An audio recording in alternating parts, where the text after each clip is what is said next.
Bienvenue dans un nouvel épisode du podcast « Aujourd'hui, écrivons demain ».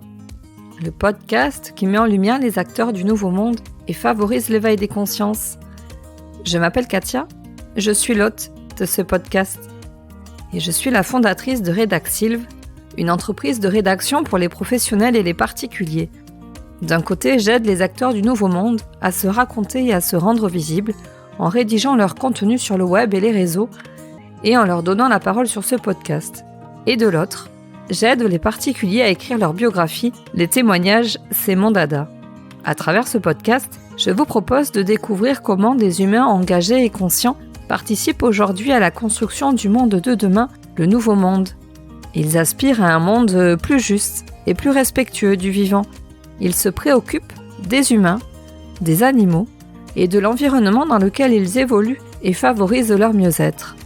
Tels des colibris, ils apportent leur pierre à l'édifice. Ils sont le changement que l'on veut voir dans le monde.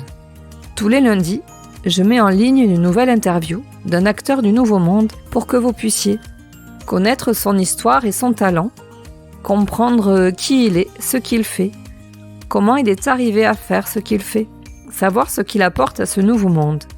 Je vous embarque avec moi le temps de cette rencontre en toute authenticité et humilité. C'est avec un message impactant que je démarre aujourd'hui la diffusion de ce nouvel épisode. Mon invité a souhaité vous transmettre ce message en amont de notre interview que nous avons enregistrée il y a quelques semaines. Un message qui vient du plus profond de son âme et de son cœur. Je vous laisse avec elle. Je prends la parole pour les sans-voix, ceux qu'on utilise comme outils, comme ingrédients, comme marchandises, ceux dont on tire profit, qu'on consomme, qu'on maltraite, qu'on exploite, qu'on mutile et qu'on abandonne. Sous couvert de supériorité humaine, nous tuons d'autres êtres empreints de sagesse et de douceur qui nous enseignent via la communication non verbale les subtilités de leur langage, comme une mère avec son enfant. Des leçons telles que l'amour inconditionnel, la philosophie de l'instant présent, le soutien, la fidélité, la dévotion, la conscience que nous sommes reliés les uns aux autres. Des êtres qui, comme nous, ressentent des émotions, aiment profondément leurs petits et sont doués de capacités extrasensorielles. L'aventure de cette vie en mode depuis plus de 15 ans m'a permis de trouver une place juste et utile dans ce monde et de reconsidérer l'approche de ces animaux si généreux et empathiques, de percevoir dans leur regard et leur attitude toute la tendresse et l'affection qui aident bon nombre d'humains désespérés. Il est de notre responsabilité de défendre, protéger et éduquer à une approche différente, respectueuse et bienveillante de ces créatures et de prendre conscience que nous pouvons cohabiter en harmonie et sans souffrance. Aujourd'hui, je suis en joie de donner la parole à Olivia de I Love My Dog. Olivia est la fondatrice d'une pension et d'un refuge pour chiens libres et heureux. Une structure unique en France qui se situe à Saubriques dans les Landes. Le paradis des chiens.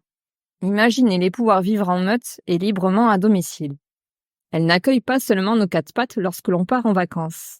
Elle accueille également les chiens en mal d'amour qui ont perdu confiance en l'humain, des beagles réformés de laboratoire et des chiens abandonnés.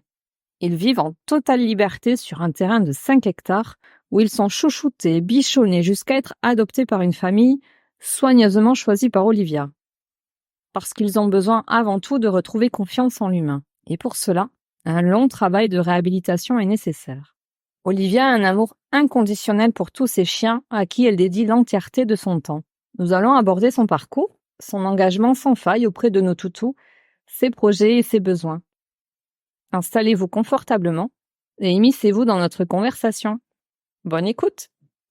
Bonjour Olivia. Salut Katia. Comment vas-tu? C'est beau, merci pour cette belle présentation. Je te sens émue. Ouais, c'est hyper émouvant. C'est toi. Ah ouais, ouais, du coup, je rencontre une personne que tu viens de décrire. Ouais, c'est moi. Dingue. Merci. Je suis honorée.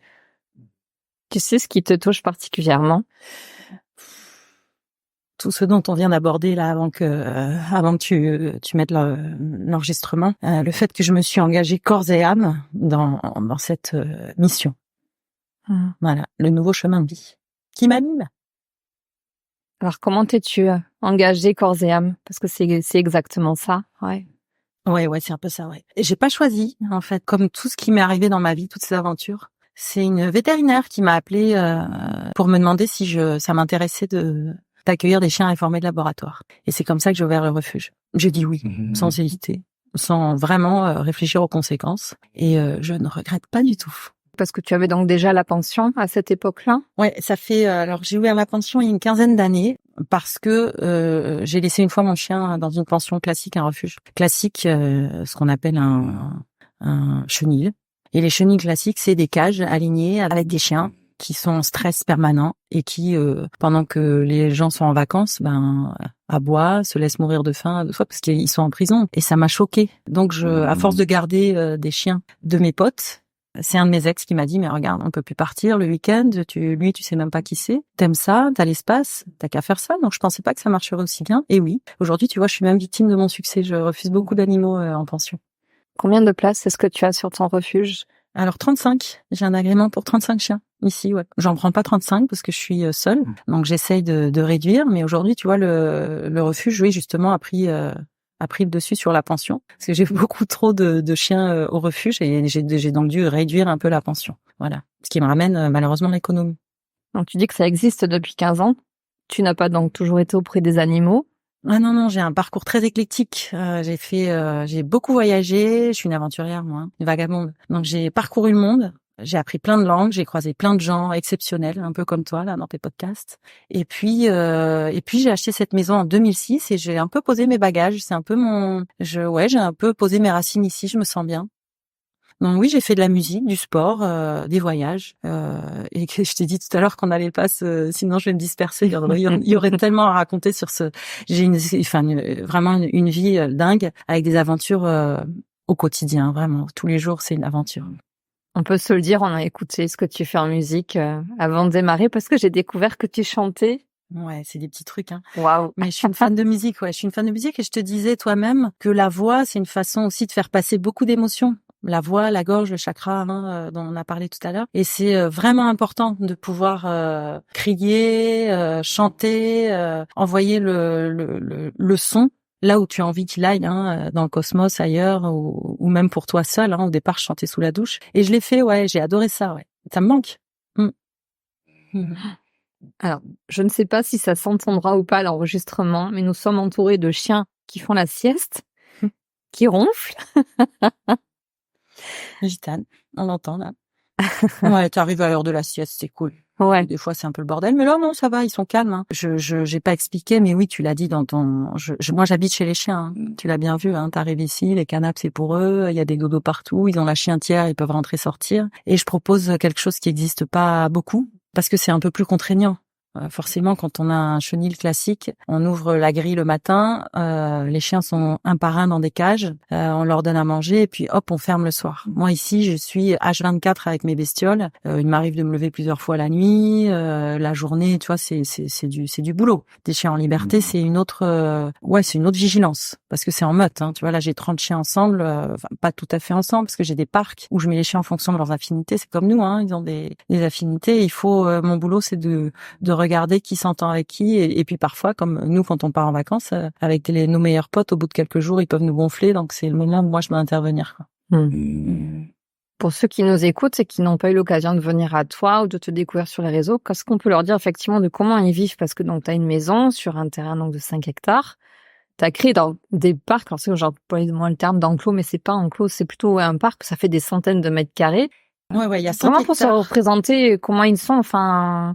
Alors tout est clôturé et tout le monde est lâché là-dedans en fait avec plusieurs espaces. J'ai un espace pour ceux qui arrosent je passe ma vie un peu à nettoyer ici. Donc pour les petits mâles qui arrivent et qui ont envie d'arroser, de mettre leurs odeurs partout, d'envoyer du SMS, je fais des parcs où ils peuvent bien arroser et que je peux nettoyer les habitations. Il y a du lino, tu vois, je balance un coup de jet, c'est plus facile que ici, tu vois, où il y a des meubles, du bois, des trucs. Bon, quand ça pisse à l'intérieur, c'est un peu plus contraignant quoi. Donc tout ce petit monde cohabite, plutôt pas mal Tu l'as vu, c'est Mais moi, je t'ai dit, parce que je suis venue te voir la semaine dernière une première fois, j'étais assez surprise, je m'attendais à entendre aboyer tout le temps, parce qu'avec autant de chiens présents, et en fait, pas du tout.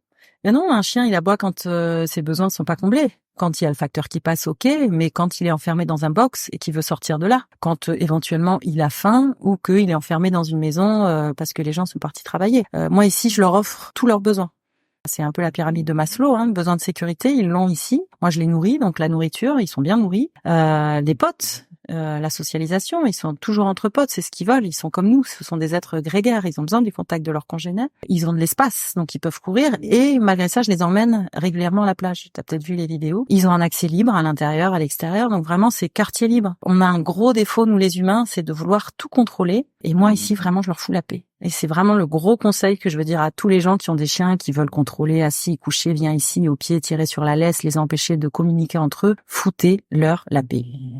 Oui, là, quand on dit qu'ils sont libres et heureux, vraiment, quoi. Chacun va qu'à ses occupations dans le parc où il est ou dans la maison, dans le jardin. Écoute, moi, ça me paraît évident. C'est un être vivant à part entière, avec sa façon de vivre, et qu'on restreint, nous. On a déjà fabriqué tellement de races de chiens. Nous fabriquons des animaux, et pour telle et telle pratique, les chiens de chasse, pour la chasse, les chiens de garde, des chiens de compagnie, des chiens d'agrément, on appelle ça des chiens d'agrément, des chiens de travail, tu vois, qui seraient par exemple le border collie, le chien de garde, c'est le canet corso. Et puis après, on leur demande de devenir des chiens de famille. Le beagle, par exemple, qui a une réputation d'aboyer, c'est ce qu'on lui a demandé. Parce que quand ils sont en meute, en extérieur, en train de chasser, c'est quand ils donnent de la voix, justement, c'est ce qui permet aux chasseurs de les suivre. Donc ils se donnent de la voix. Un vrai beagle qui sort d'un élevage de chasse, plus il donne de la voix, et mieux c'est. Et puis après, il arrive dans une famille, et puis on me l'amène ici en disant, bah non, mais notre chien, il aboie. Eh oui, vous avez pris un beagle, c'est un chien de chasse. Et malheureusement, mais c'est des erreurs de casting, j'appelle ça. Tout est possible, hein. Tu vois, ici, j'ai beaucoup de beagles. Oui. Ils aboient pas. Mais non, mais je suis vraiment très surprise de ça. Et encore aujourd'hui, alors j'étais au portail en attendant que tu viennes mourir, mais ils ont là juste fait leur travail de chien de garde pour alerter qu'il y a quelqu'un, et très vite ça s'est arrêté. Je veux dire, il y a pas eu. J'ai pas de sonnette, donc je leur ai demandé. Alors en fait, le chien, ce qu'il veut dans sa vie, c'est de faire plaisir. Tout ce qu'on leur demande, ils le font. Voilà. Donc moi, je leur demande juste de me prévenir quand il y a quelqu'un au portail, et puis après, hop les gars, c'est bon, c'est l'heure de la sieste. Je suis hyper acousique, hein. Donc si je dors et qu'il y en a un qui aboie, ça me réveille, et je leur dis souvent, je t'ai dit que je parlais chien. Je dis, bon les gars, autant vous, ça m'agace, moi aussi, hein. Donc on dort, on fait pas de bruit. Et ça marche pas mal. Ouais. Non mais vraiment, c'est pas un lieu de visite, mais je vous invite quand même vraiment à venir rencontrer et à se confronter à cette nouvelle manière aussi d'accompagner tous ces chiens et de voir que leurs comportements peuvent aussi évoluer en fonction de leur environnement et des conditions dans lesquelles on les accueille. Enfin, exactement, c'est le fer de lance de mon projet. D'ailleurs, je t'en ai parlé. Il existe déjà un projet comme ça au Costa Rica. Il y a 1200 chiens qui sont en liberté. C'est des Israéliens qui ont vu qu'il y avait beaucoup de chiens errants et qui ont acheté à plusieurs un immense terrain, je crois qu'il y a 100 hectares, quelque chose comme ça. Et là-dedans, il y a 1200 chiens en liberté. Il y a des vidéos incroyables où on voit les soigneurs avec eux, là, dans la pampa. Je trouve ça merveilleux. Donc oui, c'est tout à fait faisable. Mais ici, encore une fois, en France, on est sur les vieux modèles de chenil classiques où les chiens sont beaucoup euthanasiés parce qu'il n'y a pas beaucoup de place, et qui sont dans des cages, et que quelqu'un qui va rencontrer un chien dans un refuge, il peut pas le rencontrer réellement, parce que c'est pas, il va pas montrer sa personnalité, le chien. Il est enfermé dans une cage en stress, il veut juste sortir de là, et il va pas s'occuper de la personne qui vient le voir.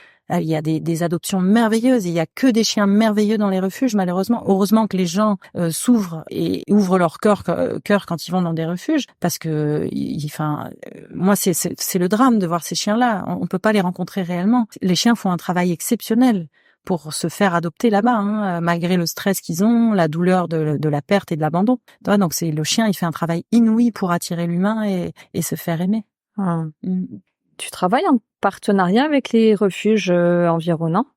Alors ouais, j'ai la SPA de Cabreton qui m'a déjà appelé pour récupérer des vieux chiens, et à Bayonne. Toi, tu puisses récupérer les chiens? Une fois j'ai récupéré des vieux chiens, et puis celle de Bayonne où on s'est parlé il y a pas longtemps, et je pense qu'on va peut-être travailler ensemble, ouais. Par exemple, s'ils ont des chiens qui sont vraiment pas à l'aise en boxe, peut-être que je vais les récupérer ici.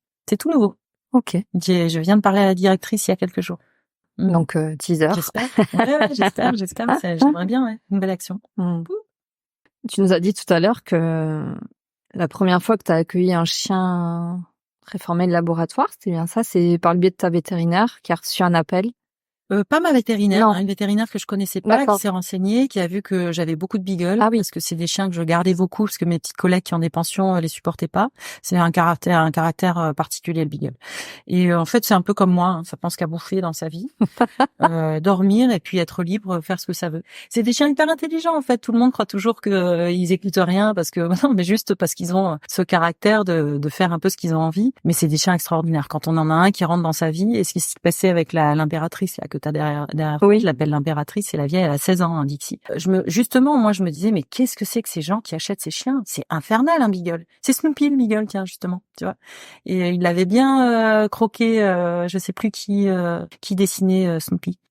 Mais il avait bien compris, hein. On le voit souvent dormir sur sa niche, tu vois, les 4 fers en l'air. C'est le cas des chiens. Oui, avec beaucoup de nonchalance. Tout à fait. Ouais. Complètement de nonchalance. Tu l'appelles, il en a rien à foutre. Voilà. Bon, bref, c'était c'était quoi la question d'ailleurs? La première fois que tu as accueilli J'en ai accueilli ici. un chien, donc c'était la vétérinaire qui connaissait Donc elle ton m'a mis lieu et qui savait que tu accueillais des beagles, qui t'a connecté. C'est ça, elle m'a mis en lien avec le directeur du labo et ils m'ont dit voilà, nous on a décidé de réformer 6 chiens, est-ce que ça vous tente? J'ai dit allons-y, je tente l'aventure, j'ai toujours aimé les aventures moi. J'ai jamais eu peur de quoi que ce soit, il me manque la case, je crois que mes parents ils ont oublié de me la fournir à la naissance et je les remercie pour ça d'ailleurs, c'est cool, ça m'a permis de faire plein de trucs. Et du coup, ça a commencé comme ça, 6 premiers chiens qui sont arrivés ici et que j'ai largués là dans mes 5 hectares. C'était vraiment des chiens merveilleux qui ont vite été adoptés par des gens encore plus merveilleux que je ne le pensais et ça m'a réconcilié avec l'humanité, figure-toi. Il y a plein de gens qui m'avaient dit oh là là, tu vas ouvrir un refuge, oh, tu vas être confronté à beaucoup d'abandons, ce qui est le cas aujourd'hui. Et finalement, je vois beaucoup de détresse derrière les abandons. Beaucoup de gens qui ont pas la ressource et financière et psychologique et pour garder des animaux finalement. Donc tant mieux pour eux s'ils les abandonnent. Je parle des animaux. Hein. Ouais. Les chiens qui sont réformés de laboratoire, qu'est-ce qu'on peut en dire? Pour sensibiliser aussi un petit peu le public, parce que c'est vrai je crois que jusqu'à présent, moi, je m'étais pas trop posé la question, et j'avoue que la semaine dernière, quand tu m'as expliqué, en plus, tu venais de récupérer 11 chiens. 7 la semaine dernière? Ouais, en général, c'est par 6 ou 7. 7, mais parce qu'il y en a un que j'ai récupéré à Pau aussi, quand des gens du voyage. Et que tu m'en as fait des présentations et expliqué un petit peu, j'avoue que j'ai pleuré d'émotion parce que je mesurais pas effectivement ce qui se passe pour eux. Ouais, c'est vrai que c'est la question que me posent tous les gens. À chaque fois que je dis que j'accueille des chiens réformés de laboratoire, ah bon, mais quoi, mais qu'est-ce qui se passe, mais qu'est-ce qu'on leur fait? L'expérimentation a toujours existé, hein. Que ce soit les médecins, ils ont toujours utilisé des animaux pour faire leurs études. À Maison Alfort, par exemple, tu vois, ils utilisent des golden retrievers dans lesquels ils inoculent de maladies pour pouvoir ensuite les soigner. Donc, on sacrifie des animaux aussi pour la science. Ça existe depuis toujours, des cochons, des chats, des rats, des lapins, des souris, hein, ça existe depuis toujours, on le sait. Oui, il y a une 31 races susceptibles d'être utilisées pour des tests. Alors, toutes races confondues, hein. Ouais, plus après, dans chaque race. Bien sûr. Bien sûr, tout ce qui est, on en a parlé, mais vaccinal, tout ce qui est pharmaceutique, tout ce qui est produits de beauté, les clopes. Alors, tout ce qui est cosmétique, ça avait été, il y avait une loi qui était passée justement. C'est ça en France. Et peut-être parce qu'on croit justement que ça a été interdit pour la cosmétique, alors ils ne sont plus utilisés pour les autres secteurs. Maintenant, c'est en Chine, du coup. Alors, parce que là, c'est le secteur de l'alimentation, pharmaceutique, produits d'entretien et la recherche. Mais en fait, oui, pour prouver l'innocuité d'un produit, il faut qu'il y ait un logo qui soit posé sur l'étiquette. Voilà. Donc, alors il existe maintenant des alternatives. Hein, on en a parlé aussi, mais c'est très long à se mettre en place. Donc voilà, moi en attendant, je fais ce que je peux, ma petite goutte dans l'océan en accueillant ces chiens que veulent bien réformer les laboratoires. Et il y en a de plus en plus qui sont réformés. Alors quand on dit réformer, c'est qu'ils ne peuvent plus continuer à être utilisés pour les... Alors leur protocole est terminé. C'est ça. Tu vois, il suffit qu'il y ait une marque, par exemple, qui demande, nous on a besoin, on met une nouvelle molécule dans tel produit, on a besoin de tester. Est-ce que voilà, ça peut être pour les cardiopathies, les myopathies, les maladies auto-immunes, pour que les gens puissent se soigner aussi. Les molécules, faut les tester. Et ces chiens servent à ça. Ils servent d'outil, clairement. C'est un outil. Mais comme un chien de chasse, qui est des chasseurs, moi j'en connais ici dans les Landes, il y en a beaucoup. Ils ont leurs chiens enfermés dans des caisses pendant 9 mois de l'année et les chiens sortent 2 fois, 3 fois, 10 fois pendant les 2 mois de la chasse ou les 3 mois de la chasse qui est autorisé. C'est un outil. Et puis j'en ai même rencontré un chasseur qui m'a dit moi je l'ai pas, ça coûte moins cher qu'une balle. Voilà. Bon, ces gens-là, je les mets loin, hein, et ils sont invisibles, hein, pour moi. Quand j'ai dit que j'étais plutôt quelqu'un d'optimiste et positif, donc je vois plutôt le positif des choses. Ton projet, comme je disais, est unique. Du moins, tu me disais que t'as pas notion qu'il puisse y avoir un autre projet similaire au tien sur notre territoire, mais il y en a qui s'en rapprochent, qui sont dans la même dynamique que toi. Exactement. Il y a le Graal qui accueille, enfin c'est pas lui qui les accueille, mais qui aide des animaux à sortir de laboratoire. Hein, Oui, il parle de réhabilitation. Il parle de réhab, ouais. Il les envoie dans les SPA ou dans des centres, par exemple les cochons chez Groingrouin, c'est une ferme où il y a des cochons, des rats. Ils font du bon boulot. Et il y a aussi Virginie qui a un endroit en Bourgogne qui s'appelle Beagle of Burgundy, les Beagles de Bourgogne, qui elle va dans le monde entier. Elle conduit son petit avion et puis elle va depuis quelques années récupérer. Elle fait un travail de dingue aussi. Elle a acheté une maison en Bourgogne spécialement pour eux. Donc ils sont aussi en liberté et elle prend soin, comme moi ici, de prendre le temps pour les réhabiliter et surtout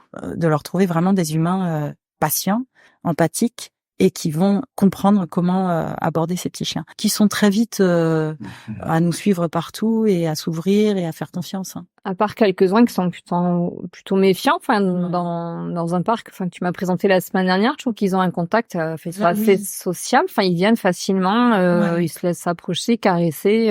Alors ça dépend encore des souches. Il y a beaucoup de souches de beagle qui sont produits pour certaines expériences, et j'ai eu plusieurs de ces souches. Ceux-là, ils sont les derniers qui sont arrivés, sont incroyablement sociables. T'as vu le petit Chanty là? Oui. Il est en train de me toucher au cœur, lui. Ça va être comme Leïla. Il va encore un qui va rester ici. Tu sais, il y a 2 ans, j'avais 2 chiens. Et alors là, t'en as combien à toi? 7. Ah oui. Je me suis fait avoir, mais c'est ok. Hein, c'est 7 fois plus d'amour. C'est ok. Ça me va. Je les adore. Et puis ils me donnent. C'est dès le matin. Moi, j'ai mon petit rituel des câlins du matin où je leur souhaite une belle journée, où je me mets le nez dans leur fourrure, où c'est juste un moment incroyable que j'adore. Alors c'est quoi une journée au refuge? I love my dog. C'est ça en fait. Alors je suis pas une lève-tôt, donc eux non plus. Du coup ils se sont calqués à mon rythme. Donc plutôt vers 9h, hop, je vais enfouir mes narines dans leur cou. Je fais des câlins à tout le monde. Je leur souhaite une belle journée. Et puis ensuite c'est nettoyage, nourrissage. J'essaye de passer. J'ai pas cette qualité de présence que je devrais avoir avec tous. C'est pour ça qu'il faut que tu aimerais y avoir. Il faudrait que je réduise. Mais tu l'as rencontrée d'accueillir Thérèse, qui est une petite bénévole. J'ai eu plusieurs bénévoles qui sont venus ici pour passer du temps avec. Et à demeure, installé chez toi. Eduardo, qui était magnifique, une âme pure, un petit gars volontaire pendant 2 ans qui est resté là, qui a fait un travail incroyable et qui est dans un refuge en Inde, tu vois, avec des animaux bien pétés. Là, en Inde, c'est pas le même, pas le même boulot. Ici, ils sont bien en forme. Donc j'ai des bénévoles qui viennent m'aider, de plus en plus. Ça, c'est nouveau, hein. Ouais. Et tu es en demande à ce qu'il y ait d'autres bénévoles qui viennent te soutenir? C'est en demande, mais tu vois, on a abordé le sujet. Il faut que je les forme. Et j'ai pas le temps de les former pour le moment. Donc, je vais former la petite tétée, là, et elle va former les autres. Alors, quand tu dis former? Former, il y a tellement de choses à savoir. Il y a tellement de bouquins qui sont déjà écrits sur le sujet. L'approche de l'animal et l'énergie. L'énergie quand on aborde un animal. Nous sommes des ondes. On a vu ça tout à l'heure, hein, tu le sais. Cette énergie qu'on dégage, nous, on est à émotions variables. Hein. On passe de la colère à la joie, à la tristesse. Et donc, ce truc variable, eux, ils sont constamment en train de le ressentir. Le chien, il a cette capacité de faire un scanner de nos émotions H24. Le chien, c'est un thérapeute. Hein, c'est les meilleurs thérapeutes du monde. Donc, ce chien, ce qu'il veut dans sa vie, c'est nous faire plaisir et il se calque donc à notre énergie, il fait un transfert de notre énergie. Il y a des jours où, par exemple, je me lève, j'ai pas bien dormi, je suis de mauvais poil, je sais que ce jour-là, ça va être le bordel. Les jours où tout roule, où je suis joyeuse, où je projette déjà qu'on va aller à la plage, tout le monde est prêt. Il suffit que je me dise, tiens, on va peut-être aller à la plage, dans ma tête. Hein. Boum, allez, tout le monde est prêt, se met devant l'écolier, commence à tourner autour de la voiture. Ils lisent en fait constamment en nous, vraiment. Et c'est juste incroyable. Moi, j'ai appris à parler chien et c'est de la télépathie, tout simplement. Je vais te demander c'est quoi parler chien. On parle beaucoup de communication animale. Oui. C'est intuitif, c'est de la télépathie, tout simplement. Ce que savent faire encore les aborigènes en Australie. J'ai lu des bouquins incroyables sur les aborigènes. Ils ont gardé ce truc qu'on les informe d'ailleurs. Oui. Tu vois, jusqu'à l'âge de 6-7 ans, les enfants, ils ont cette capacité de parler chien, parler animaux. Tu vois, quand t'étais petite, t'avais pas des petits... Alors, je me souviens pas, mais effectivement, ils sont encore très connectés à toutes ces capacités-là. Ouais. Ouais. Et Et peut-être puis parce qu'ils arrivent aussi plus spontanément à se mettre, puisque tu parlais d'ondes, sur un niveau aussi d'ondes et de fréquences plus puis c'est propice un aussi à enfant, être ouais, je en parlais de lien l'onde thêta, avec eux. Hein, la ouais. fameuse onde thêta des méditatifs, des dauphins, des enfants dans le corps de leur maman, des enfants, ouais. Quand ils sont, les enfants, ils vivent au présent. Hein. Ils tombent, ils se font mal, et puis 2 secondes après, ils sont au présent. Ils ne pensent pas ni au passé ni au futur. Un enfant vit au présent, et les chiens aussi. Il y a beaucoup de, sans faire d'anthropomorphisme, hein, mais oui, il y a beaucoup de parallèles avec les enfants jeunes. Et oui, donc quand tu parles de former, donc c'est leur apprendre à communiquer, à se Ouais. comporter aussi de manière adaptée aussi avec eux. Tu me parlais des chiots tout à l'heure, tu as fait une journée, alors c'était pas porte ouverte, mais tu étais Ouais, on a fait dans... une journée collecte Oui, collecte. et pour faire découvrir le refuge. Donc on était avec des chiens là-bas à l'adoption. C'était un peu le bordel, hein, parce que justement j'ai pas formé mes bénévoles. Et pourtant j'ai des bénévoles qui ont des chiens, mais ils connaissent pas forcément. C'est pas parce qu'on a un chien qu'on connaît ce qu'il faut faire et comment le faire. Tout est toujours remis en question. Moi je me remets constamment en question. Je lis plein de bouquins, je fais plein de formations parce que ça m'intéresse. Et oui, la première chose, c'est connaître les besoins de l'animal, savoir l'aborder, l'engagement que ça demande, tout ça, tu vois, l'apprentissage, la présentation, des besoins. Les besoins sont fous, hein, des animaux. Ils ont besoin de communiquer, ils ont besoin. Mais là, l'interaction, elle était un peu folle parce qu'ils étaient. J'avais pris 7 chiens, il y avait des chiots qui avaient besoin de dormir et les gens les tripotaient. C'était vraiment pas confortable pour eux. Et moi, je suis arrivée l'après-midi et j'ai vu tout ça. C'est bien, c'est une belle expérience. Ça me permet de remettre encore une fois tout en question et de me dire waouh, il faut que je forme les bénévoles. Ouais. Là, c'est urgent. Oui, pour qu'ils puissent aussi à leur tour transmettre peut-être aux futurs adoptants aussi. Alors, pour ça, mon job à moi, c'est de trouver des adoptants. Et ensuite, le job d'éducation, c'est les éducatrices. Donc, je suis en lien avec une éducatrice qui est comme moi, hein, je te l'ai dit tout à l'heure, très fébrile par rapport à ce qu'on voit au quotidien et qui a très envie de vraiment accélérer l'éducation des gens par rapport aux apprentissages qu'ils font à leurs chiens et toutes les conneries. Oui, on parle d'éducation des maîtres, enfin des humains. Bien sûr qu'il faut éduquer l'humain. C'est le job des éducatrices. Elles ont un job incroyable. Moi, je suis pas du tout bonne pour ça. Hein. Je suis pas assez patiente. Et puis les gens parfois ont l'ego qui prend le dessus. Mais j'ai déjà eu un chien. Je sais comment faire. Et pas du tout. Hein. Pas du tout. Je vois les boulettes. J'en récupère tous les jours des chiens à cause des boulettes des humains. C'est une des raisons principales. Hein. Au-delà des chiens que j'accueille du laboratoire, c'est des abandons à cause d'erreurs humaines. Et toujours des chiens incroyables. Je t'ai parlé des 2 chiens d'hier qui sont arrivés. Détresse des humains, tu vois, qui n'ont plus la ressource physique, financière ou qui connaissent pas la génétique pardon du chien, donc qui se retrouvent confrontés à un chien qui a une génétique par exemple un staff et qui n'ont plus la force physique et surtout l'éducation pour pouvoir aborder cet animal. Donc ça, c'est le job des éducateurs. Il y en a pas mal dans le coin qui font du boulot, dont Cécile de Ascendioti qui m'aide en ce moment et qui veut faire des ateliers et qui a commencé, c'est le 3e atelier. Il y a Marie aussi des copains d'abord qui est venue plusieurs fois travailler un chien chez moi. Elles font un super boulot sur l'animal, mais après, il faut que l'humain suive. Donc quand elles vont chez les gens, parfois c'est long, tu vois, quand un chien a pris des mauvaises habitudes, que l'humain s'est foiré, c'est parfois long à reprendre. Et puis, il faut appliquer les choses. Et l'humain, lui, croit que d'un coup de baguette magique, avec une visite de l'éducateur, ça va marcher. Non, c'est comme pour un enfant. Hein. C'est vraiment, on parle d'apprentissage. Plein de projets aussi en perspective dans cette continuité-là aussi, enfin, de vouloir transmettre, apprendre. Alors du coup, c'est les ateliers dont on a parlé. Ouais. Oui, j'ai beaucoup d'espace. T'as compris, j'ai 5 hectares et un petit peu plus haut là, je viens de clôturer un parc d'1 hectare qui est magnifique, plein sud, dans lequel je veux construire justement cet habitat où je veux organiser les ateliers. Donc où on peut recevoir une quinzaine de personnes. Alors pas que des ateliers éducatifs, mais des ateliers pour tout ce qui est transmission. Donc, alors communication animale, des vétérinaires holistiques. Il va y avoir aussi des copines qui sont potières qui vont là, ça va être plutôt pour justement l'économie du refuge, donner des cours de poterie, tu vois. Une nana là, qui me fait je l'adore, hein, Jostine, qui fait des pulls et qui va apprendre aux filles à faire du tissage, par exemple, à tricoter, tu vois.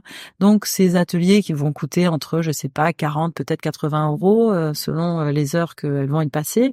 Cet argent-là, cette économie va aller au refuge. Et j'en ai bien besoin parce qu'aujourd'hui je finance tout avec mon économie personnelle et l'enveloppe elle s'est vidée là, il y a plus. Hein. Donc, heureusement qu'on fait des collectes dans des magasins pour les croquettes. C'est ce qui me coûte le plus cher. Mais les soins vétos, voilà, tout ça aussi, ça coûte cher. Est-ce que tu as des partenariats ou tu es en recherche de partenariats, justement? Je recherche les donateurs, des partenaires, tout ça. Et je suis très mauvaise avec les réseaux. Et comme je suis dans l'action, tu l'as bien vu, je suis au taquet tout le temps. J'ai pas le temps de me pencher sur ces réseaux-là. Voilà. Donc oui, s'il y a des partenaires qui veulent me sponsoriser ici et m'aider à financer ce merveilleux projet que j'ai, je vous ouvre les bras. Et oui. C'est comment faire connaître effectivement ce que tu fais et parce que c'est un vrai projet, enfin qui a du sens. Ouais. C'est ce qui manque. Ouais. C'est ce qui manque. Je le vois au quotidien. Je te dis avec les boulettes. Alors les éleveurs malheureusement ils font ça pour de l'argent. Hein. On fait pas naître des chiens pour autre chose que pour l'argent ou pour continuer à avoir une race, à maintenir une race. Ok. Mais la plupart des éleveurs que je côtoie, c'est vraiment pour l'économie. Et ils prennent pas le temps. C'est ça, il y a aucune sensibilisation qui est faite. Il y a pas d'accompagnement, il y a pas, non. Ouais. Non. Et malheureusement, tu vois, j'ai eu un coup de fil qui m'a vraiment touchée hier de quelqu'un que je connais et qui m'a appelé pour un bouvier qu'il a acheté il y a 5 ans chez un éleveur et qui veut plus. Voilà, parce que certainement que l'éleveur ne lui a pas parlé de la génétique du bouvier et ça correspond pas du tout à leur vie de famille.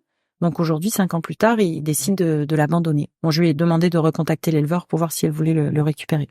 On verra comment ça se passe. Tu me disais que tu reçois, parce que là, ces derniers temps, tu es un tout petit peu plus médiatisé ou peut-être est-ce que tu as un peu plus de visibilité sur les réseaux, tu te fais connaître. Ouais, ça commence. Le revers peut-être de la médaille, c'est que tu as de plus en plus de demandes d'abandon, donc demandes d'accueil pour des chiens que des familles voudraient pouvoir abandonner. Ouais, ça c'est dingue, c'est 15 par jour, hein, 15 personnes par jour, de plus en plus, ouais. Tant que ça. Ouais, les SPA, je sais pas. Parce que les SPA aussi, donc t'appelles pour savoir si. Ah non, mais Non. je parle par rapport aux refuges classiques comme les SPA. Ouais.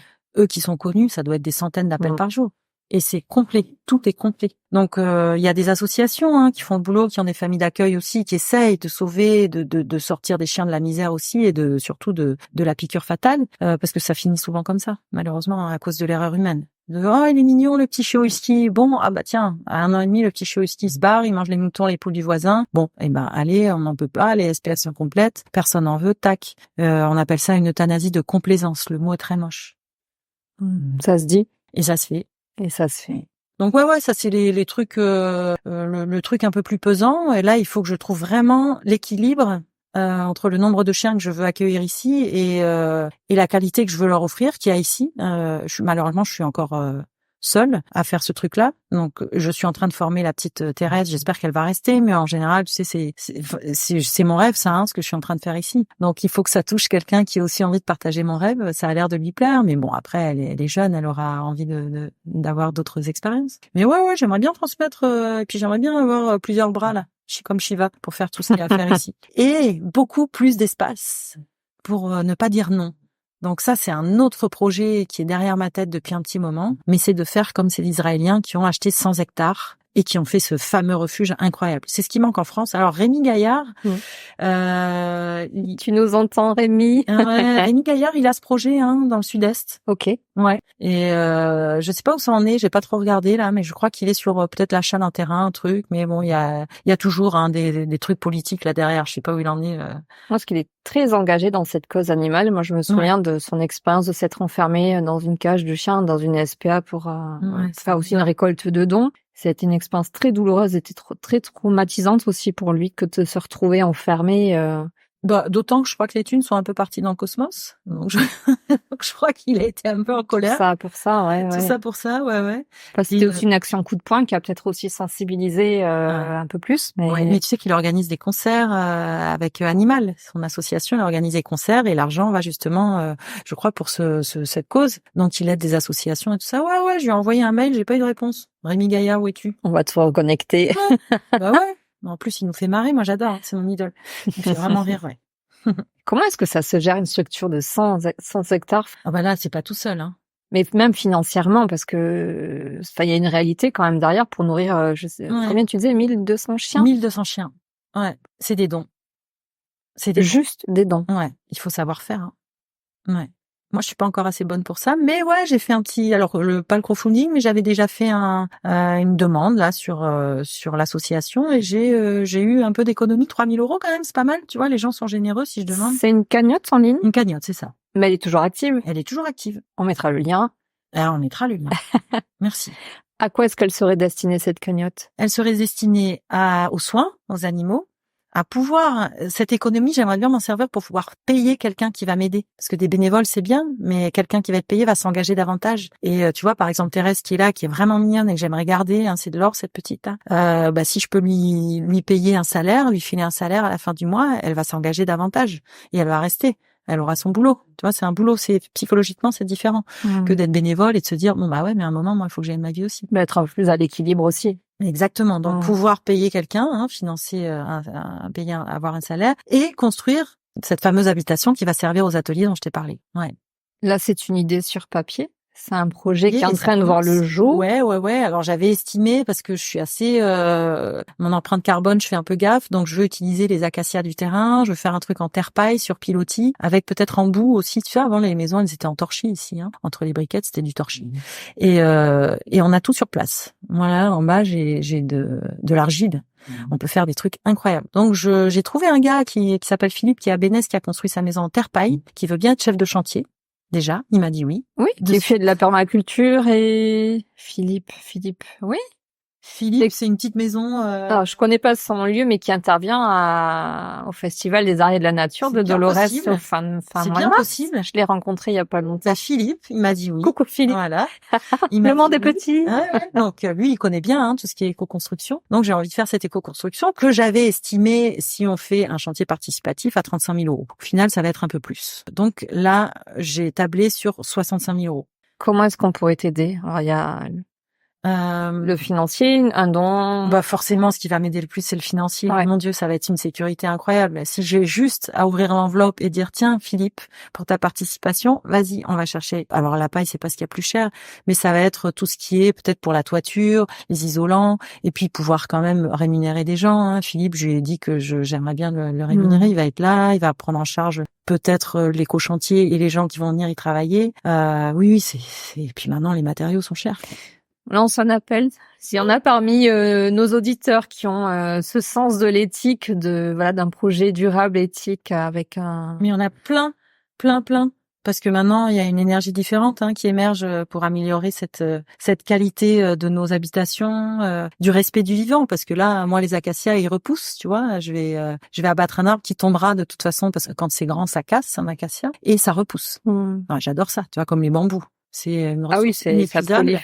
Et c'est une ressource inépuisable. Donc là, si tu as besoin de bambou, moi j'ai des amis qui savent pas qu'en faire chaque année, qui passent des jours et des jours à les couper, mais ça repousse. T'en coupes un, t'en as 10 qui poussent et tu vois, avec du bambou, on peut faire des trucs de dingo. Il y a des maisons en Indonésie en bambou qui sont extraordinaires, qui ont été faits par des archis incroyables. Et là, j'ai Faustine, qui est la trésorière de l'association, qui m'a envoyé un projet qui est fait en Italie, d'une maison en terre-paille, magnifique, je te ferai voir après, un truc de dingue. Donc ouais, ça m'excite un peu toute cette histoire, je parle dans tous les sens, il faut que je sois cadrée et je pense que Philippe le fera sur un moment donné, un plan vraiment bien ficelé de cet endroit où on va accueillir les gens et qui sera vraiment...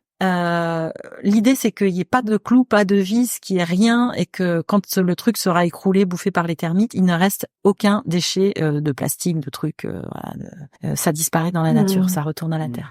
Donc, tous ceux qui sont sensibles à la cause animale, cause environnementale. Mais j'ai un projet unique, Katia. C'est un projet de ouf. Mais oui. Donc, bien sûr que je vais avoir du soutien et de support. Les gens qui vont participer à ça, ils vont faire une action incroyable. Mais oui. Pour ça que je te donne la parole. Merci. Et pour en venir aux chiens, on a parlé adoption. Comment se passe une adoption puisque les chiens que tu accueilles, qu'ils soient abandonnés ou réformés des laboratoires, l'idée c'est quand même qu'ils puissent être à nouveau adopté ou qui puisse être accueilli par une famille. Ouais. Alors, c'est un petit peu compliqué. C'est pas compliqué. Je suis vigilante, je suis super exigeante, justement pour pas me tromper. J'ai peu de chiens qui sont venus. J'ai dû faire adopter depuis que j'ai ouvert le refuge 300, je pense 280 ou 300 chiens. Faut que je compte. Ouais. Wow. Ouais, quand je te le dis, même moi, je me dis waouh. Ouais. C'est un taf de ouf quand je me dis, je suis fière de ça. Je me suis lancée à corps perdu là-dedans, mais c'est super. Quand je fais un truc, c'est vrai que je le fais à donf. Là, c'est au taquet. mais je fais vraiment la vigilance. Donc il y a au départ un appel téléphonique et donc j'échange déjà beaucoup avec les personnes au téléphone pour connaître un peu justement leurs ressources, s'ils connaissent les animaux, quelles sont leurs valeurs et surtout le temps qu'ils pourront consacrer à l'animal. Je disais tout à l'heure que je ne confiais pas des animaux à des gens qui bossent 8 heures par jour parce que c'est une des raisons pour lesquelles je les accueille ici. Ils détruisent, ils se barrent, ils aboient, ils stressent. Où ils sont tristes tout simplement. On m'a déjà amené en disant bah ouais, nous on voit qu'il est triste parce qu'on travaille toute la journée. Bah oui clairement. Ensuite je les rencontre ici et parfois il y a des rencontres, je dis même pas parfois, je dis tout le temps.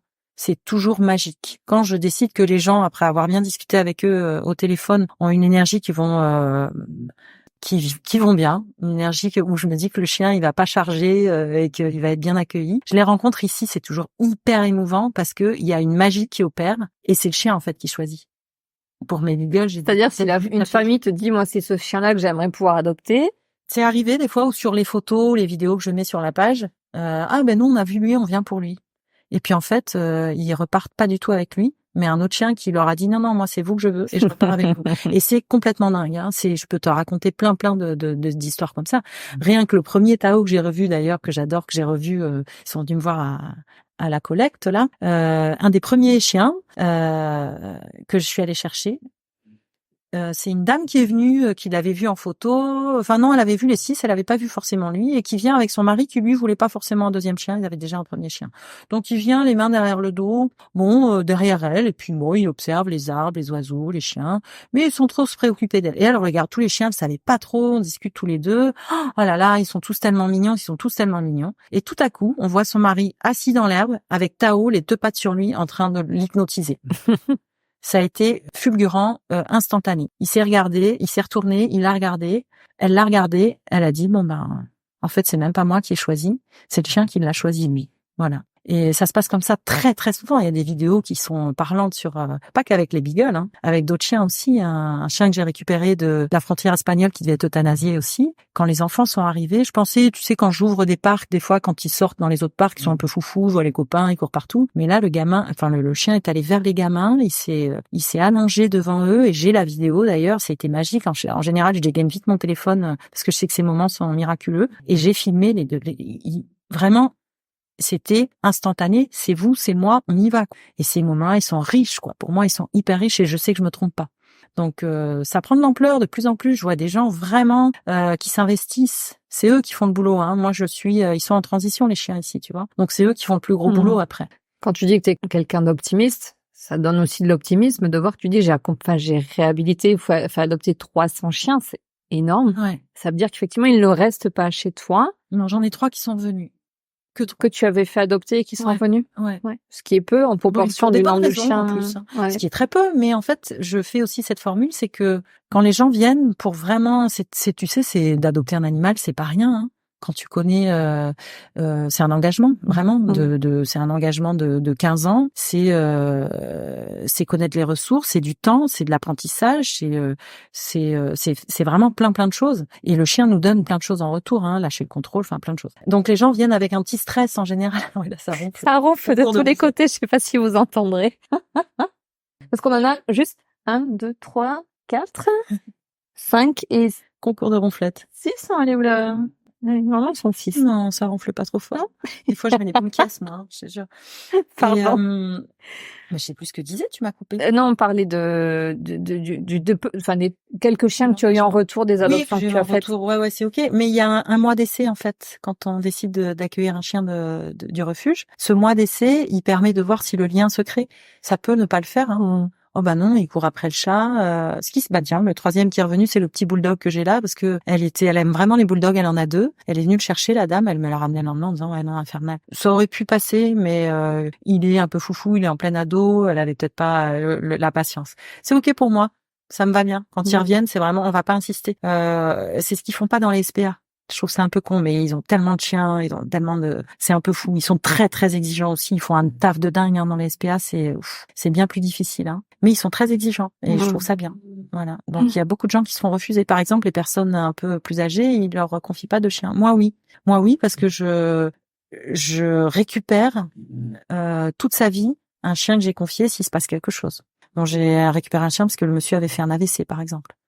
Ça fait partie de la tribu de I Love My Dog. Tu vois que quand les gens adoptent un chien chez moi, on reste une grande famille. Et s'il y a un problème, le chien revient chez moi, ça me paraît normal. Bah, ça y ramène pas le chien au goulag. Hein. Et 5 hectares dans les canapes. Ah non, mais même moi, j'ai eu du mal à quitter les lieux la semaine dernière tellement je me sentais bien chez toi, quoi. Donc, t'es presque prête à repartir avec un chien. On titille pas trop.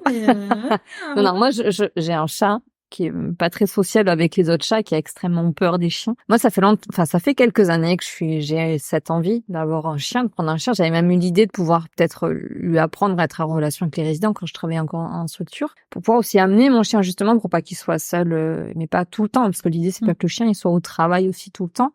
C'est pas au travail. Enfin, parce oui, que le mais chien, quand tu dis aussi, il vient aussi prendre l'énergie. Enfin, moi, j'ai travaillé dans des lieux où il y a quand même beaucoup de souffrance, de maladies, enfin, tu vois, de stress, d'anxiété, tu vois. C'est sa mission de vie. Oui. Tu disais toi-même qu'il y avait un chat qui était arrivé à l'EHPAD. Oui. Plusieurs établissements où j'ai travaillé, les chats sont venus spontanément. Et ils font ça. Parce que c'est leur taf. Tu vois, ma mission de vie, moi, aujourd'hui, c'est de m'occuper des chiens, ça m'est tombé dessus. Toi, ta mission de vie, c'est interviewer des gens, incroyables. T'as fait des podcasts de fou. Moi, je suis tellement honorée aujourd'hui que ce soit mon tour. Merci. Je suis tellement contente que tu sois là. Je suis ravie. Mais oui, en tout cas, je me disais que j'avais pas les conditions idéales pour accueillir un animal, tu vois. Ça fait, bien 5 ans, je pense que vraiment, j'ai eu cette envie de prendre un chien.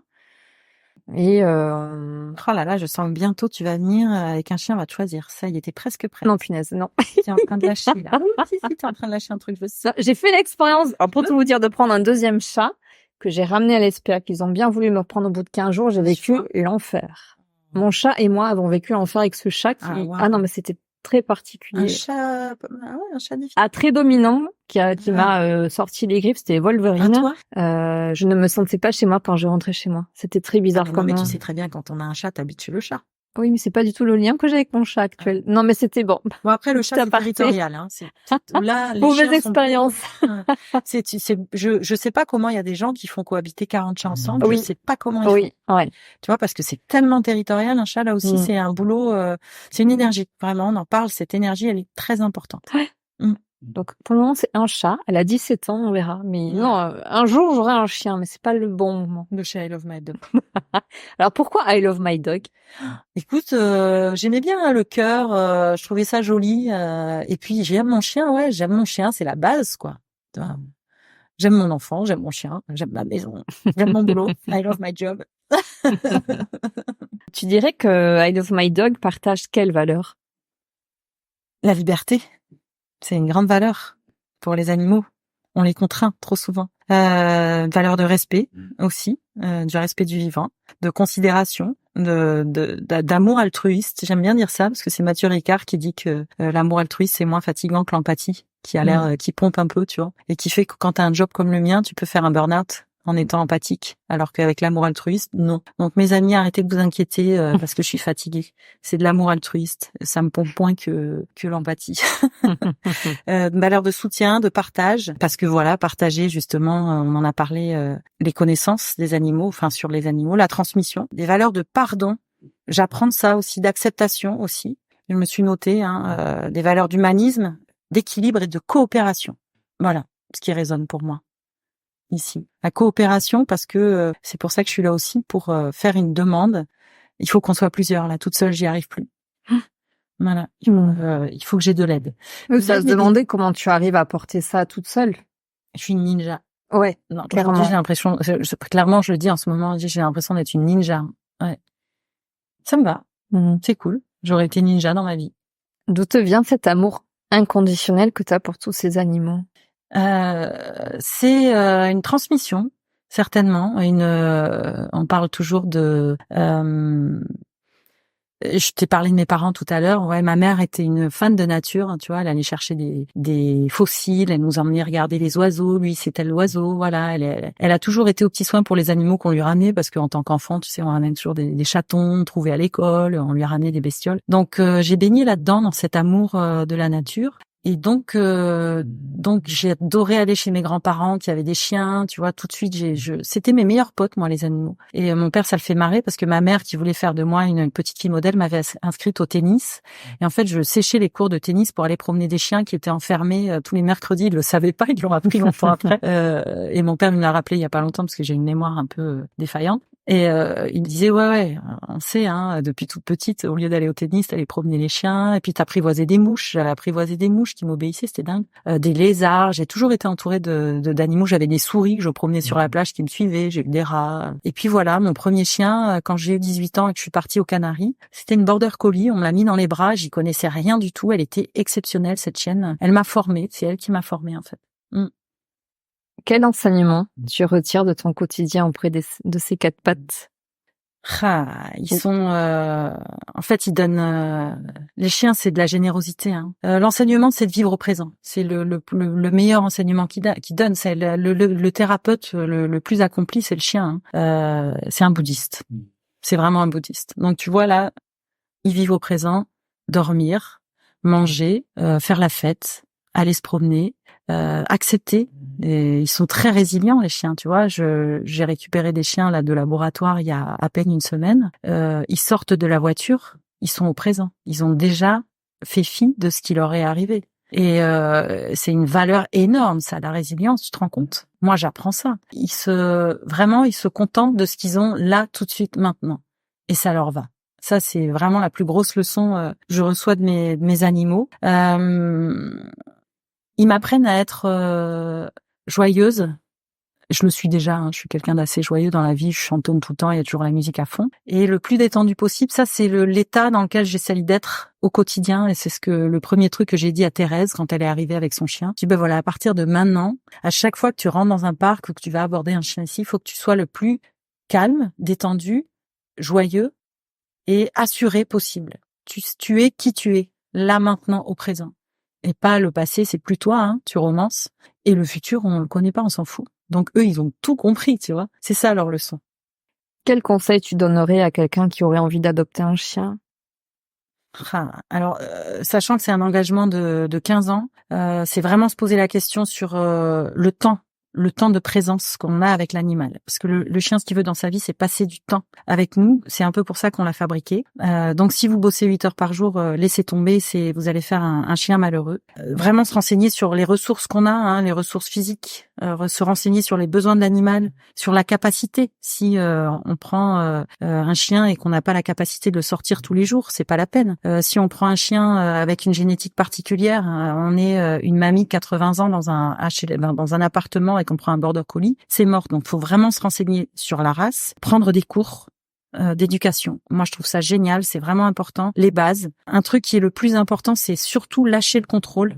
Je te l'ai dit tout à l'heure, quand on prend un animal, tout de suite, dès qu'il arrive, quand c'est un chiot, tout de suite, on veut lui apprendre si ça être propre, machin. Déjà, quand un chiot, il arrive, on le sépare de sa fratrie. Il est triste, c'est comme si on t'envoie sur la lune, tu vois, il arrive avec des dinosaures, le machin. Et c'est la panique. Donc, il y a plein d'éducateurs qui vont vous indiquer que, au départ, il faut dormir avec lui à côté du lit, tu vois, et petit à petit, amener son dodo un petit peu plus loin. Oui, il va pleurer les premières nuits, oui, il va faire caca, pipi dedans, partout, et il va peut-être pas vous laisser dormir pendant quelques jours. Mais c'est normal, il est en stress total. Donc, il faut beaucoup de patience pour ça, et vraiment, vraiment se renseigner sur comment faire le mieux possible sans faire de boulettes. Par exemple, nous, quand il fait pipi, on lui met la tête dedans. Génial.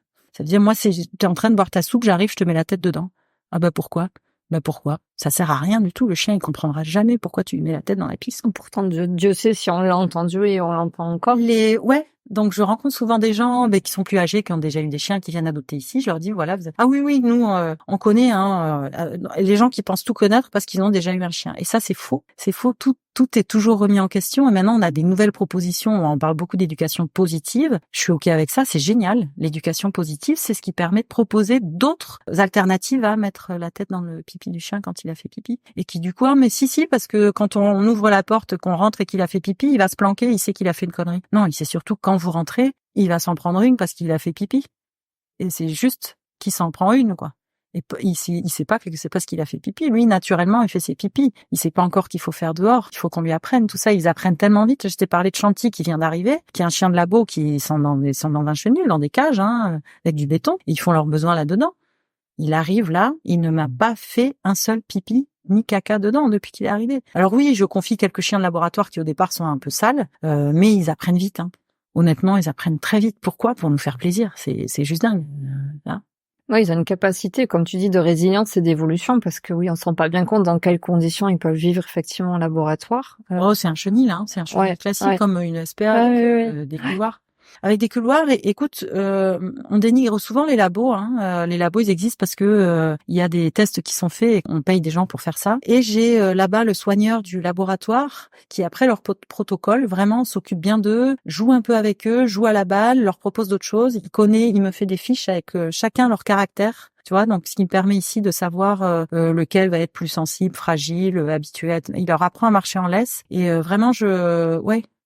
C'est une autre proposition que l'idée qu'on a en tête des labos. Alors j'en connais qu'un moi, hein, je vais à un seul endroit, des labos où on croit que vraiment c'est des tortionnaires et qui défoncent les animaux. Non, ils servent d'outils.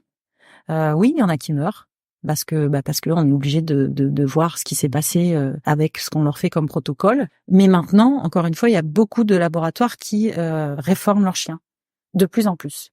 Et puis en plus, ils me mentent pas parce que j'ai des chiens qui sont arrivés là, tu vois, dans les caca qu'ils ont fait, il y avait des bouts de balles en plastique. Donc oui, ils jouent à la balle. Donc les soigneurs maintenant, se prennent soin aussi. Ça se demandait comment c'est possible pour eux de travailler dans ce contexte-là, tout en ayant cette attention-là pour eux. Enfin, ouais. Et en même temps, peut-être qu'en étant aussi à l'intérieur, ils peuvent malgré tout accompagner dans les meilleures conditions possibles. C'est ce qu'on leur demande. Ouais. C'est son boulot. Ok. Ouais. C'est son boulot et vraiment il y a de l'émotion hein. Quand je vais les chercher là-bas, il y a une petite nénette aussi la dernière fois elle m'a fait une fiche où elle me disait je leur souhaite une belle vie et c'est c'est quand même aussi des humains qui font ce qu'ils peuvent. Tu vois pour voilà et oui, ils travaillent dans un labo hein. Mais ils font ce qu'ils peuvent pour améliorer, j'allais dire la qualité de vie des chiens en laboratoire. Donc, c'est-à-dire que tu connais leur histoire à chacun, si tu as autant d'éléments sur leur comportement, leur manière d'être. Alors, Inès, c'est dans un élevage qui est dédié aux animaux de laboratoire. Hein. C'est un des plus gros élevages de Beagle. Donc, ils sont produits pour l'expérimentation, ces chiens-là. Et ensuite, ils subissent des protocoles. Mais ils ont quand même, j'allais dire, c'est un être vivant, donc il a quand même son identité. Et c'est ce que me fait Benoît, me fait des fiches avec l'identité de chaque chien. Et je le vois ici, hein. Alors après, en liberté, là, ils sont différents, hein. Mais par exemple, là, ils m'ont laissé ce petit chien qui a été réformé plus tôt, parce qu'il était astéréotypique, ouais. Il avait des tocs et il le sentait vraiment pas à l'aise, il était maigre, et ils ont préféré le réformer. Mais il est là, Chanty, tu vois, il va bien. Il est génial, hein. Il est incroyable. Quel âge ils ont en moyenne? Alors, les plus vieux avaient 6 ans, 7 ans. Et les plus jeunes, 1 an. 8 mois. Le plus jeune avait 8 mois. Est-ce que pour les adoptants, tu leur racontes aussi leur histoire? Est-ce que tu sais d'eux ou pas forcément? Alors, je sais pas les protocoles qu'ils ont subis, hein, jamais. Ouais. Leur histoire, elle est simple. Hein. Oui. C'est des chiens qui ont été utilisés comme outils dans un labo. Donc, tu vois, ça s'arrête là. Ils ont pas reçu l'amour que reçoit un chien de famille. Non, parce que encore une fois, c'est un outil, mais il y a plus d'attention que, là où je vais, en tout cas, il y a plus d'attention que dans peut-être même les chiens. Enfin non, je vais pas dire ça. À la SPA, il y a beaucoup de bénévoles qui vont les sortir, qui vont les balader aussi. C'est un chenil. Et juste, on a employé plusieurs fois le terme de réhabilitation. Finalement, qu'est-ce que ça veut dire de les réhabiliter? On les réhabilite à quoi? On utilise ce terme pour des gens qui sortent de prison aussi. Hein. Ben voilà. Donc, on les réhabilite à la vie en société avec un humain. Donc, à marcher en laisse, à ne pas faire ses besoins à l'intérieur, à manger dans une gamelle, à être libre, par exemple sur la plage. Je réhabilite à vivre avec l'humain. C'est surtout ça, une réhabilitation. C'est ce qui se passe pour les gens en prison aussi, je crois. Ou je pense aussi à ceux qui ont des problématiques cognitives. On parle aussi de réhabilitation cognitive. C'est un terme qui est utilisé. Ouais. Là, ça demande quand même leur apprendre à vivre... avec l'humain. Avec d'autres chiens, librement. Alors, être sensible au bruit environnant, un bruit de voiture, un avion, un vélo. C'est ça. Au départ, ils connaissent rien de tout ça. Ouais. Non, ils ont beaucoup de peur, les portes qui claquent, tous ces trucs-là. Au début, ça les fait sursauter parce qu'ils sortent d'un environnement quand même aseptisé. Donc oui, quand ils sortent de là, c'est waouh. Alors là, encore une fois, où je vais, quand ils ferment, les chiens vont dans une pension. Où ils foulent un peu l'herbe, où ils se... Quand ils ferment, c'est-à-dire? Quand il y a quand le labo prend des vacances, par exemple, tu vois. Donc, ils laissent pas tous les chiens dans le chenil, ils les envoient en vacances. Donc, j'ai des chiens qui savent marcher en laisse, qui savent jouer, qui connaissent l'herbe aussi. C'est vraiment, vraiment tous les chiens que j'ai accueillis ici sont différents à chaque fois, hein, quand même. Quel message tu souhaites transmettre de manière générale? Je l'ai déjà dit, mais vraiment être le plus joyeux, le plus détendu. Je t'ai déjà posé la question. Je te fais peut-être répéter Non. quelque chose. Non, être joyeux, détendu, essayer de lâcher le contrôle et de pas vouloir faire de son chien une machine. Viens ici, couché, assis, debout, tout ça. Hein. Vraiment, vivre en harmonie avec son chien, pour moi, c'est essayer d'être aussi libre que lui et de profiter de cette liberté. Un peu comme un enfant. Si tu veux redevenir enfant avec ton chien, il va vachement t'aider à le faire. Aller courir à poil sur la plage, te rouler dans la boue, comme hier, la chienne que j'ai récupérée, j'avais envie de le faire avec elle, tu vois. Vraiment lâcher le contrôle. On est trop dans le contrôle avec nos animaux. Faut leur foutre la paix. Vraiment. C'est ce que je fais ici. Hein. Et il n'y a pas de souci majeur. C'est ce que je fais ici. Ouais. Et puis, je voulais dire un grand merci d'abord à toi, un grand merci à mes parents qui m'ont élevé avec toutes ces valeurs et qui aujourd'hui font que je suis la personne que je suis et que je fais ça, cette action, c'est grâce à eux aussi. Hein. Parce que mon père était éducateur. Lui, il s'occupait d'enfants qui avaient des problèmes. Donc moi j'ai pris le relais, mais avec les chiens. Voilà. Tout en le chien, mais en voulant aussi accompagner l'humain qui accompagne le chien. Je le fais moins. Ouais. Ouais, vraiment, c'est pour ça que les éducatrices, elles prennent le relais et que c'est bien qu'on soit en binôme avec cette éducatrice. Il y a vraiment un taf énorme derrière. Mais ces ateliers où il y a que 5 personnes, c'est des ateliers où vraiment la qualité va être...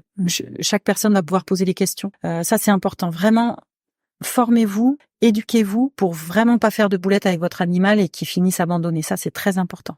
Qu'est-ce que tu aurais envie de dire à la petite Olivia? Vas-y, souris, ça va être génial.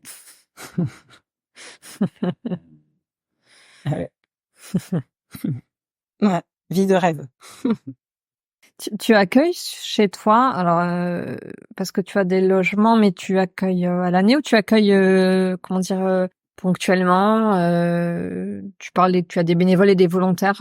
Autrement, tu accueilles, je sais pas, pour un week-end, une semaine, 15 jours, quelqu'un qui voudrait venir te donner un coup de main, qui a un petit peu de temps à donner. Ouais, c'est intéressant. Ouais, j'ai acheté cette petite caravane pour ça, ouais. Ouais. Une petite caravane mignonne avec la douche, elle est grande, un grand lit, que ça popote. Il y a la mer à côté. Ouais. Ouais, je peux, ouais. Enfin, j'ai qu'une caravane. Oui.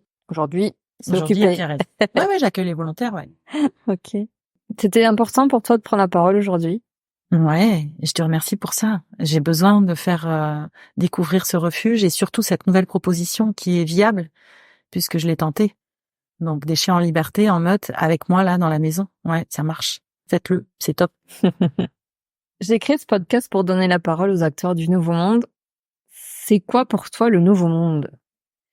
Le Nouveau Monde, c'est justement ces personnes que tu as interviewées avec cette énergie différente qui émerge. C'est cette nouvelle communauté de personnes qui ont une envie constante de faire progresser les demandes, les propositions et les actions pour favoriser le bien-être du vivant, de l'animal, de la nature. C'est ça les acteurs du monde. Ceux qui transmettent leur savoir, ceux qui sont dans l'action. Pour moi, c'est ceux qui sont dans l'action. Et toi, tu penses que tu y participes comment? En étant dans l'action de dingue. Oui. En ce moment, ouais. Surtout avec cette nouvelle proposition, encore une fois. C'est l'action, ça peut être d'aller aussi les bénévoles quand ils viennent ici, leur action, elle m'aide beaucoup, hein, de promener les chiens, tout ça, les bénévoles à la SPA. Mais là, dans un refuge comme ça où les chiens sont libres, l'action, elle est dingue, elle est positive, elle est bienveillante. Ouais, donc grosse action. On arrive à la fin de l'interview. Quelle est la question que je ne t'ai pas posée que tu aurais aimé que je te pose? J'ai l'habitude de poser cette question à mes amis. Tiens, je te la pose. Est-ce que tu es heureuse? Je te prends de court. Oui. Joker. Tout de suite, là, au présent, là, maintenant, là. Ah oui, là, tout de suite, oui. Prends un bout de chocolat. Voilà, tu vois, au présent. Au présent. Ouais, mais tu vois, c'est quand on se met à réfléchir. Est-ce que... C'est pour ça que je te dis tout de suite maintenant. Est-ce que tu es heureuse? Sans réfléchir. Sans réfléchir, là, c'est quoi ton là, problème? Dans l'instant, là, ouais. tout de suite, là. On l'a pas. Ouais. Et voilà. Voilà. Donc, si tu me la poses, moi, je vais te dire oui. Je crois que je suis la plus heureuse du monde. Est-ce que tu souhaites nous dire quelque chose avant de terminer sur mon portrait chinois?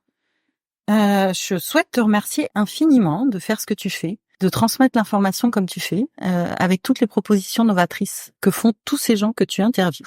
Merci. Merci à toi. Ça existe aussi parce que vous acceptez de prendre la parole et de vous raconter. Et que tu nous laisses le micro. Oui. Tu connais le portrait chinois? Ouais. Alors, si tu étais un plat, lequel serais-tu? Un gratin dauphinois. J'aime bien le gratin dauphinois, c'est bien franchouillard. J'avais pensé à plein de plats. J'aime le nasi goreng parce que je suis allée en Indo, que c'était bon. J'aime le pad thai parce que je suis allée en Thaïlande aussi, que c'est bon. Ouais, il y a des plats de dingue, mais ouais, ça me va bien, le gratin dauphinois. Si tu étais un livre? J'aime bien les livres d'aventure. Moi, je suis une aventurière, hein, je te l'ai dit. Donc, j'ai bien aimé les livres de, par exemple, Alexandra David-Néel, qui a été au Tibet en fin 18e. Habillée en homme. Tu connais pas l'histoire d'Alexandra David-Néel, non, exploratrice? Lis-le, il est dingue ce livre. Saint-Exupéry, forcément, il me fait voyager aussi. Henri de Montfred, parce que c'était un flibustier, vendeur de drogue et tout ça. Enfin, j'adore ses aventures, puis c'est des histoires vraies. Donc ça me plaît. Et puis là, mon livre de chevet, c'est Confucius. J'adore. Si tu étais un dicton? Il est important d'avoir des rêves assez grands pour ne pas les perdre de vue lorsqu'on les poursuit. C'est Oscar Wilde. J'aime bien sûr. Et puis après, il y en a un autre de cet écrivain, j'ai oublié, et qui dit « Je pensais avoir toutes les réponses, mais les questions ont changé. » J'aime bien ça, ouais. C'est justement le fait de toujours se remettre en question. Si tu étais un film?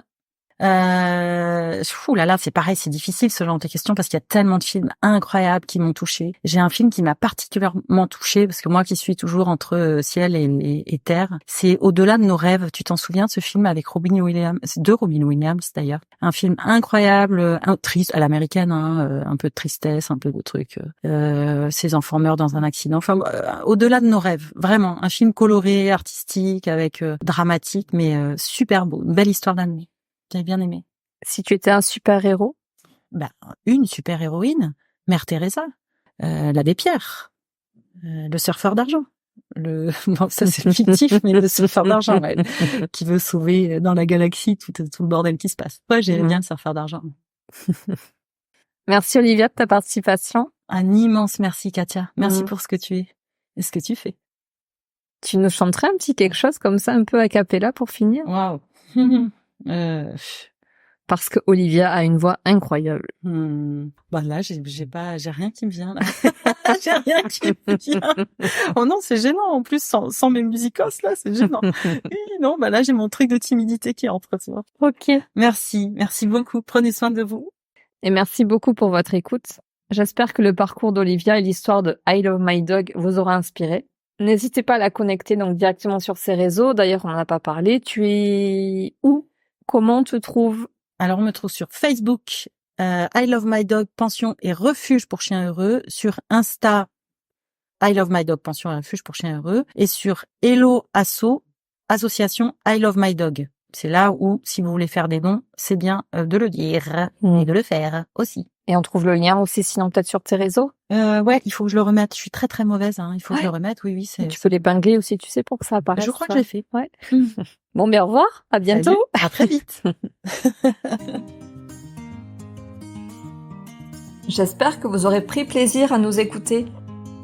Si vous avez aimé cet épisode et que vous souhaitez continuer à découvrir les histoires de ces acteurs du Nouveau Monde, n'hésitez pas à vous abonner.